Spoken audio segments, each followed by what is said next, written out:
It's the Ross Tucker Football Podcast. Oh, yeah, it is. But it's not just any Ross Tucker Football Podcast. It is a Monster Monday presented by DraftKings, America's #1 rated sportsbook app. Yes, we are recording and posting on Sunday evening for multiple reasons, including seems like you guys like that. Seems like you guys like when we do the Sunday evening post. I could not be more fired up about tonight's guest. His name is Joe Banner, former team president with the Philadelphia Eagles, with the Cleveland Browns. Look, I think he's one of the 2 or 3 smartest guys in football and has been since 1996. He knows how I feel about him. The proof is in the pudding with what he did in Philadelphia. I highly encourage you to follow him on Twitter. I think it's Joe Banner 13. I got to look that up again. Joe Banner for sure, but Joe Banner 13. Joe will join us momentarily. You guys know the deal. It's a new week, which means we have a new Spread the Word winner via social media. At Ross Tucker NFL or at Ross Tucker Pod. Just do anything. I don't even care. Retweet, like, love, reply, quote tweet. Just do something. Sand, foam, something, anything. Sponsor confirmation email winner. You guys know we need the sponsors. We love the sponsors. I'm telling you about Raycon earbuds today. They are the best earbuds. Get Raycon earbuds for your mom for Mother's Day. She doesn't even know she needs them. That's how much she needs Raycon earbuds while she's listening to stuff. And then the YouTube shout out later on in the week as well. Patron of the day, Drew Hoffman. Love when we get new patrons. Patreon.com/RT Media. It's Big Show time. The Big Show. All right, so he has been on the show before. I already told you the deal. He's Joe Banner, at Joe Banner 13 on social media if you want to follow. Very interesting follow. Very interesting. Joe tweets about some stuff. I've got no idea what he's talking about in the Middle East and stuff. But that's, Joe, I hope you know what you're talking about with the stuff in the Middle East, because you are my only source of information for anything going on in Israel. So if you're wrong, I'm totally wrong on what's going on there. But here's the deal. I know I've had you on before, and I know I've told the story before. I grew up in Reading, an hour west of Philly. I grew up a huge Eagles fan, and people just don't know what the organization was like before Jeffrey Lurie, the new owner, came in and had Joe as his president, and what it's like since. Even though they had some on-field success with Buddy Ryan and Ray Rhodes or whatever, or even before that, the reality is it was not a top half of the league organization. It just wasn't. The stadium, the facility, everything. Now, even though they had a down year, I think when you really look at every aspect of a professional football franchise, I think it's a top 5 franchise, Joe, and that really started with what you guys did, turning it around in the late 90s.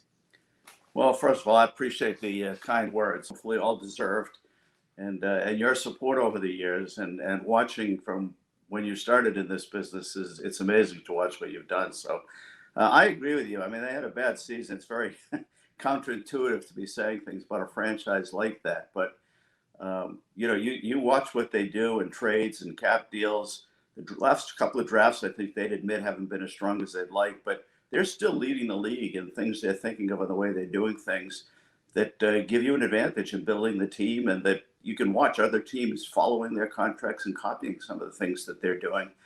And they've just got a sharp organization. You got an owner, and I can tell you this firsthand, the only thing he cares about is winning. Making money, all the other stuff that some owners are characterized as prioritizing, it's not even on his radar. He just wants to hold the trophy as many times as possible. So that gives you a huge advantage in working in an organization like that. How many teams do you think are like that, Joe? Well, honestly, I think more than people realize, but it should be 100%, and I'm not really sure it is. I mean, some of the people get in the business for different reasons. Some are satisfied to just have competitive teams.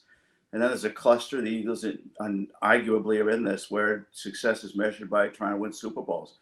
They're not trying to be competitive. They're not trying to just keep the seats filled. They're not trying to just fill the next sponsorship. They like to be good at all those things. If you're in business, they want to be good at charity, at business, at football, everything they do. That was part of the culture of the organization. But the number of teams where it's either we win a Super Bowl or we failed is pretty modest. And they're absolutely in that school.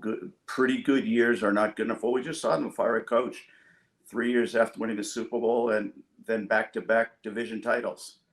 So you could argue whether that's right or wrong, but you can't argue what it says about what they're where they're setting the bar and what they're really about. What did you think about that, Joe? With it's almost incredible to believe that neither Peterson nor Wentz are there. Yeah, that's the way to say it. I don't think I've ever seen anything like this in sports, either front, by the way. Doug fell out of grace both publicly and apparently privately, while things appeared to still be going at least reasonably well. Wentz completely fell apart. It will be fascinating to watch what happens next and kind of look back and analyze what were the true causes and effects. I do think he's in a situation now where he has no excuses. He's either going to be successful, he's going to have to own it. The situation with the Eagles and the injuries, some deterioration on the offensive line in particular. You could argue, what's the cause and effect? He's now in a situation where he's got one of the smarter offensive head coaches. He's got an outstanding offensive line. He's going to have some weapons. He's got a really good young running back. He's got a good defense. It's really on him. But I can't imagine there's even one person at the end of 2017, if you said 3 years from now, Wentz and Doug Peterson will no longer work for this team, that would have even thought that was a possibility. And it happened. A combination of a lot of things came together, but that's where we find ourselves today. So one of the reasons why I wanted to have you on is you have had some really interesting tweets about the trade activity this offseason. And I love reading what you say about the trades. I wanted to get you to talk about it here on the show. I want to start with the Niners and Dolphins trade with the 3 first-round picks for the number 3 overall pick. I'm not going to steer you in a direction, Joe. Just your thoughts on the trade from both the Niners and Dolphins perspective. I mean, Dolphins, it seems like a home run, but from the Niners perspective, I guess. Yeah, I mean, listen, Dolphins is easy. It's a home run. They got 3 number 1 picks in addition to what they have. They're at a place in time where that's an incredibly valuable asset and exactly what they should be accumulating. It reflects a belief in Tua that we haven't seen proven on the field. My own view on Tua when he came out was his injury history scared the hell out of me. I probably wouldn't have picked him. But if I was just evaluating the football tape, I actually thought it was excellent. So, we'll see if he can stay healthy and whether that was actually the right, evaluation there. So I don't think there's any doubt that was outstanding. Now, they turned around in my mind. You got to realize something. This really started with Jimmy Johnson. I'd love to take credit for it because we really used it a lot at the Eagles and maybe got it more visible. But it really started with Jimmy Johnson. Jimmy did an incredible study of the difference in success rates in the draft from the best teams in the NFL to the worst. And what was really shocking was actually just a few percentage points. And in football, that's enough to matter. If you're completing 66% of your passes versus 68, that's actually enough to matter. You shouldn't think, that's only 2% is too small. But when you realize that the difference between the top graders, Hall of Fame graders in the NFL, and guys that are just pretty good is only a couple of percentage points, he immediately realized the real advantage then is in accumulating a larger number of picks. So if I'm competing with teams that have 7 or 8 picks every year and I have 10 or 11, and we're both hitting at about the same number of picks, I'm automatically gaining ground on them every single time I draft. So that was, we heard about that. We observed it early on. Jeff and I actually had a chance to talk to Jimmy Johnson about it. We just considered it irrefutable. I mean, to some people, that was kind of a progressive thought. They weren't really buying it. We just considered it, how can you even argue with that? It's so obvious. So to move up 6 places in the first round and use up an extra number 1 pick, to me, that's a huge payment. At a minimum, an overpayment. And what are you going to get? The best of 3 or 4 offensive skill positions that we know from history, no matter how smart you are, no matter how sure you are, you can't be sure you're right about any draft pick. I don't care who it is. We've all learned that lesson.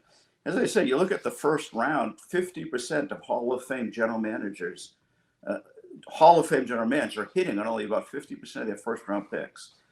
So to trade around a first round pick to just be in a better position in the first round, to me that seemed like they deducted a little bit from the huge win they had in Miami.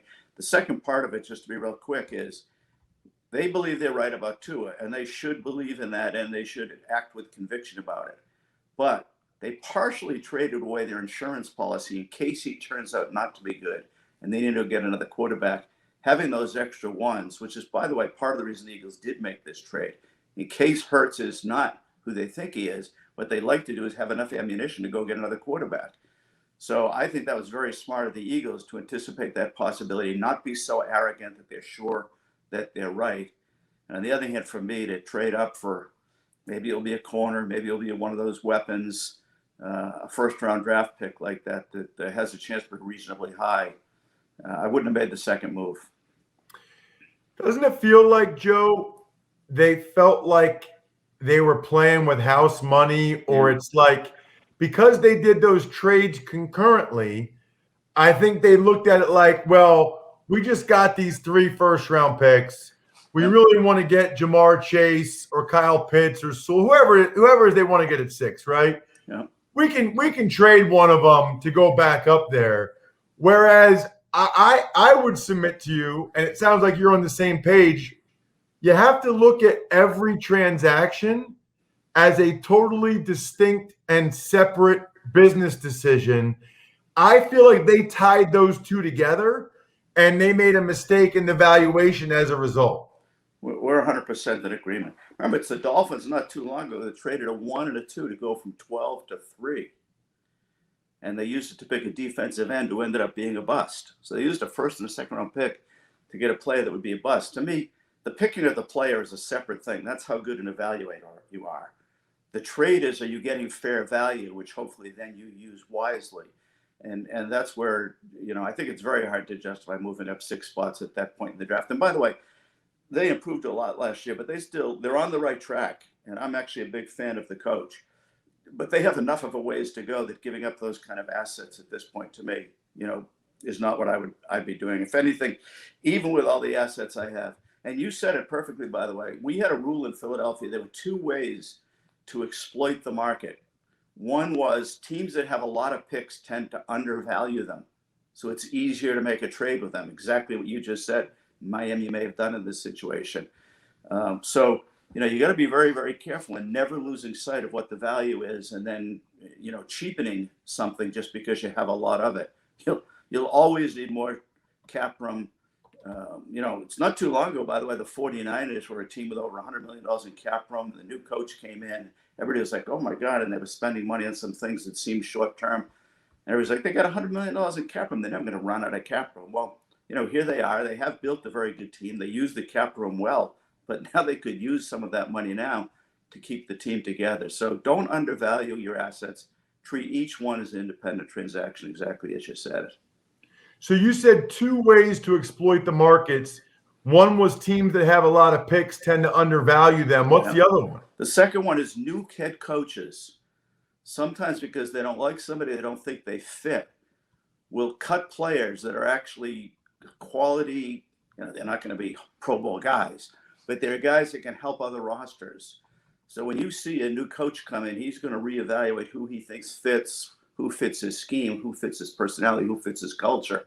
And if you look at this, you'll see that sometimes coaches have made the mistake of cutting somebody, at least in the sense that it turned out to be somebody that, could be quite good in other teams. I mean, the biggest example of this currently is Tannehill. I mean, he goes into Miami, they're looking for a quarterback at the same time that they're letting him go, partially because they worried about his health and partially because they just didn't feel he was the guy for them. Well, turns out he's a very good quality starting quarterback, and they didn't get a whole lot for him. So you will almost always see a new coach come in and for whatever reason make some mistakes in the cuts of players that he inherited that he may not think fit exactly what he does. What's funny, Joe, is in 2002, I started the last 7 games for the Cowboys and graded out the highest in 6 of the 7, whatever. And then Parcells came in 2003, and he cut me after the first minicamp week. I was like floored, But he was looking to make changes, and it's funny, I dislocated these two fingers the first day, and then Leroy Glover was just killing me and whatever. But we didn't have shoulder pads on. You know what I mean? It was just helmets. Parcells cut me. Ended up being the best thing that ever happened to me. I went to Buffalo. I started 19 games over the next 2 years and got a contract extension from Tom Donahoe, and it was great. I was on the USA Today All-Joe team. If Parcells had waited till the end of camp, it might have been harder for me to get picked up. So, the timing of it was great. He cut me in like June or May or whatever. The timing of it was great, but that's a good example of what you're talking about. And he was in a hurry to turn over the roster. He was in a hurry to change things. Yeah. And, I mean, I was at worst like a good backup inside swing guy, you know? Yeah.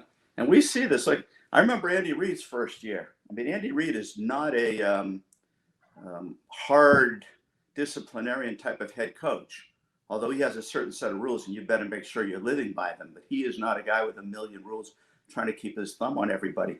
But if you watched Andy Reid the first year when he was in Philadelphia, you would have thought you were looking at one real hell of a hard-ass coach.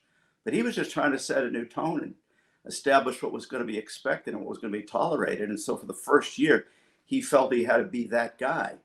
And in the 20 years since then, nobody's ever seen that guy again. So it does create an opportunity, like your situation created an opportunity for Buffalo. Tennessee has a starting quarterback now that they love and they're paying a lot of money to. And if you watch coach changes, you'll see just one of two of those situations come out of almost every one of those teams. So I think, Joe, that you and I are both fans of Kyle Shanahan. I know you hired him when you were in Cleveland as the OC.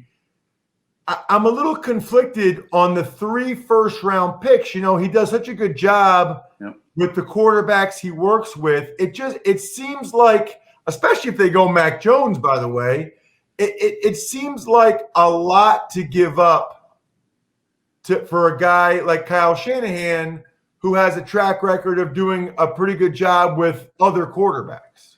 Yeah, I agree on both fronts, by the way. If you said to me you can pick any coach in the league and your goal is to maximize what you get out of your quarterback, who would you pick? I would pick Kyle Shanahan. That's no insult to anybody. There's a lot of other really good guys who'll be in the conversation.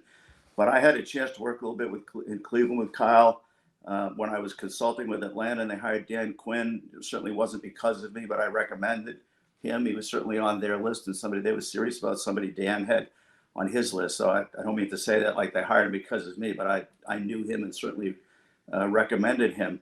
And he actually takes pride in the fact that he thinks he can, he doesn't need, Peyton Manning to have a really, really good offense. So I was surprised they made the move on both fronts. One, that they put so much emphasis on getting a new quarterback, that they were going all the way up there. And then, same thing. I mean, they at least paid maximum value. And we had teams trade up to 1 or 2 back to the Goff and Wentz years, who didn't give up any more for players that seemed to be more sure things. And you were getting your choice of who you wanted, as opposed to now you're going to get, the third person that's left, who may not even be the consensus third person. He may just be your third person for 3 1s. That's a lot. Herschel Walker was 3 1s plus some 2s. I mean, we think that's one of the biggest trades in the history of the game. So this is a very aggressive move. I remember, though, people should factor into the value received, the cap dollars saved. So they did give up 3 1s, but they gained approximately $25 million in cap room over the next 3 years. Just think about that. That will buy you the best pass rusher in the NFL, or a couple of really good tight ends, or a couple of really good linebackers, or a star corner and a couple of leftover things. So when you think about what San Francisco got, you should think of the quarterback and the cap relief, which can then be put into other assets. I still think they overpaid, but it's the fair way to look at the whole trade. That's really interesting. I hadn't thought about the cap room they get by giving up those first-round picks. That's interesting. All right. I got to ask you about Desean Watson, in the sense that, let's say you were running a team. Let's say Carolina's a little bit different now. They traded for Darnold. But one of these teams that would reasonably be expected to have an interest in him. What are you doing right now, if anything? Are you just monitoring the situation? Are you doing your own investigation? Are you still reaching out to the Texans and maybe trying to get value from a guy like that maybe they were willing to trade him for less because of what's going on? Or is it just nothing we can do until this thing's resolved? Well, I think the aggressive teams are doing the first part of what you said. And it starts with the league. Because remember, he can be put on the commission exempt list at any moment. It won't necessarily matter how long, far into the investigation we are. It won't necessarily matter how much has been actually proven versus accused. And you're in a position where the league should be reasonably transparent. Now, they're not going to tell you everything they know, but transparent on, like, here's our criteria. Here's when and why we intend to make a decision on this, or here's how much time we intend to take before make a decision. So you can fill that blank in relatively easily. You really can't do much of an investigation without permission from the Texans. Remember, he's under contract to them. You can't talk about him. You can't talk to him. You can't call his agent. You can't even really get the details other than what's public on the investigation at the moment. So that would be a big problem. Now, there could easily be somebody out there who's like, listen, I'm somebody who's used to finding value. And I may have just stumbled into, uncredible value opportunities. So if Houston's really willing to trade him, which I just want to say clearly would be a massive mistake in my opinion, but let's just say they're willing to trade him, and they were willing to take an offer that included some contingencies. Like maybe say, I'll give you a 1 and a 2. If he's never suspended or put on the commissioner list, I owe you another 1 or another 1 and a 2, or I owe you this player, whatever it is. You have to negotiate all that. But I don't think you could walk in and think in terms either as the Texans or a team interested in the type of compensation that I think should have been discussed prior to this if you were going to move him. But it would still be very significant, but you put some contingencies in it so you weren't fully exposed to all these things you don't know and can't fully qualify. You can inform yourself, but you can't fully fill in all the blanks at this point. Joe, that was 20 minutes already. I could talk to you forever. I could talk to you about Darnold and a million different things, but it's funny. I take notes about things I think are interesting while we're talking so I can post on social media. I got like 12 notes. My intern's going to kill me when I tell her which things to cut up. Awesome job. Really, really appreciate the time on a Sunday night, you coming on the show. I loved so many things you said. I mean, the whole thing about taking into account the cap room for San Francisco, or even first person I heard talk about a trade with the Texans, but putting the contingencies on in case he does go on a commissioner's exempt or suspended. Awesome stuff. Check out Joe on Twitter at JoeBanner13. Thank you so much, Joe. My pleasure. Always great talking to you.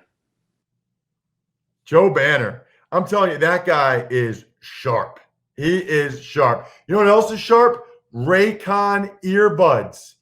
They look awesome. They feel awesome. Most importantly, they sound awesome. They come in a range of stylish colors, but always with that comfortable in-ear fit for a more discreet look, which I like. They got enough battery life for 6 hours of playing time. Unplug for a while. Why not? Raycon is offering 15% off all their products for my listeners. All their products, by the way. Just go to buyraycon.com/Tucker. That's it. You'll get 15% off your entire Raycon order. So feel free to grab a pair and a spare. I always get a spare of everything. I always get an extra of everything. That's 15% off at buyraycon.com/Tucker. buyraycon.com/Tucker. Tuck's Takes. Hey, Ross. Well, let's start today. Not so much news, so it's kind of a slow news weekend, but a couple of things that stood out. Wide receiver Taylor Gabriel retiring after 6 years in the league. By the way, Brian, I'm finishing, people watching on YouTube, youtube.com/RossTuckerNFL. I'm finishing the beer I didn't finish during the happy hour with the Tuckheads, our patrons on the private Slack channel, patreon.com/RT Media. And yes, there's some ice in it because I had to bring warm beer to the hotel I'm in right now. But anyway, yeah, I'm finishing up the beer. What did you say? I wasn't listening. Taylor Gabriel retiring after 6 years. So I guess the thing that jumps out to me about that, I don't know if this is selfish or what, but like he had a really nice career. People know who he was, and I played a year longer. I don't know. Makes me feel tiny, incy bit cooler. I think it's a weird time to retire. I think he should have waited. Well, look, anybody can retire whenever they want, but if you retire in mid-April, it's usually because you didn't get signed yet. But there's a lot that can happen. People always want that speed, deep threat. He could easily still have gotten signed during training camp if he still wanted to play. Tuck's Takes. Couple other moves, some DBs going back to some familiar places. Demarius Randall goes back to Seattle. Carl Joseph back to the Raiders. So what's interesting about Randall, first of all, there's an issue with Randall. He comes out of a lot of games. He's bounced around a bunch of teams now. What's interesting is that Seattle lost Shaq Griffin, and they're bringing Randall back to play corner, which is what he was originally drafted in the first round for. So he's going to be playing corner. Carl Joseph, drafted by the Raiders, of course, was there for 4 years, hopped over to the Browns for 1. Now, boom, he is back with the Raiders. Who knows? I mean, who knows, man? I will say this before we get to an email question, because I'm fired up. It feels like it's been a while since we got to an email question. DraftKings has another ridiculous offer, by the way, Brian. 100-1 odds on a guy from your team making the three-pointer. Like, are you kidding? Use the code Ross, DraftKings Sportsbook. Pick any NBA team. They're going to make a 3 in the game. 100-1 odds. Boom. Go for it. Ever wanted to ask an NFL player a question? Well, here's your chance. It's time to Ask Ross. The email address, ross@rosstucker.com. I think you guys know you take advantage of any sponsor ever and then send it to me. You can ask me any question you like, which I love. You know, we got to have another the happy hour was great tonight, Bri. We need to have another football feedback soon. So anybody that takes advantage of any sponsor this week, especially Keeps, the color in your bald spot like I'm doing. Keep it in there. Not color it in, but keep the hair you got. Especially Keeps. But we'll probably do a football feedback next week, the week before the draft week. So let's do it. Take advantage of any sponsors this week, especially Keeps, and you'll get an invite to our next YouTube-only football feedback show, which I love. YouTube.com/RossTuckerNFL. What do you got, Brian? Hey, Ross, once again, your podcast introduced me to an intriguing product that I decided to buy. Looking forward to receiving these Raycon earbuds that I just purchased. My question for you, and that Andrew Brandt may cover at some point, either one of you, in the current CBA, what determines when a player is an exclusive rights free agent, a restricted free agent, or an unrestricted free agent at the end of their original NFL deals? If chosen as this week's winner, I'd love a signed press pass from a 2020 NFL game. I am a Vikings fan. You have any one of those? That would be awesome. P.S. I was previously selected as a sponsor confirmation winner when I switched over to Native Deodorant. I mentioned at the time I had a melanoma, which prompted the change from the traditional antiperspirant, and your words of encouragement in that email response were and are much appreciated. That is from Nick in Jameson, Pennsylvania. That's awesome, Nick. That's awesome. I love it. And Nick was the sponsor confirmation email winner last week. So, Nick, I will be sending you a press pass. I don't know if I have any Vikings ones, but I'll be sending you a press pass. Good question. Love it. Okay. So a restricted free agent is someone that has 3 years of service and his contract expires. That now only happens with undrafted players because every draft pick gets a 4-year deal. So none of the drafted guys will ever be restricted free agents unless they get cut and then sign a 1-year deal somewhere else. But I don't want to confuse things. Basically, a lot of times undrafted guys sign 2-year deals, okay? At the end of the second year, they are an exclusive rights free agent, which means they've got no rights. It's a stupid term. They shouldn't even have it, but They've played 2 years and their contract expired. They're not a restricted free agent yet. You got to play 3 years. They're not unrestricted yet. You got to play 4 years and have your contract expire. So they become an exclusive rights free agent, restricted after 3, unrestricted 4 or more. That's the answer to your question. Good question. Love it. Almost as much. You know what I love, Bri?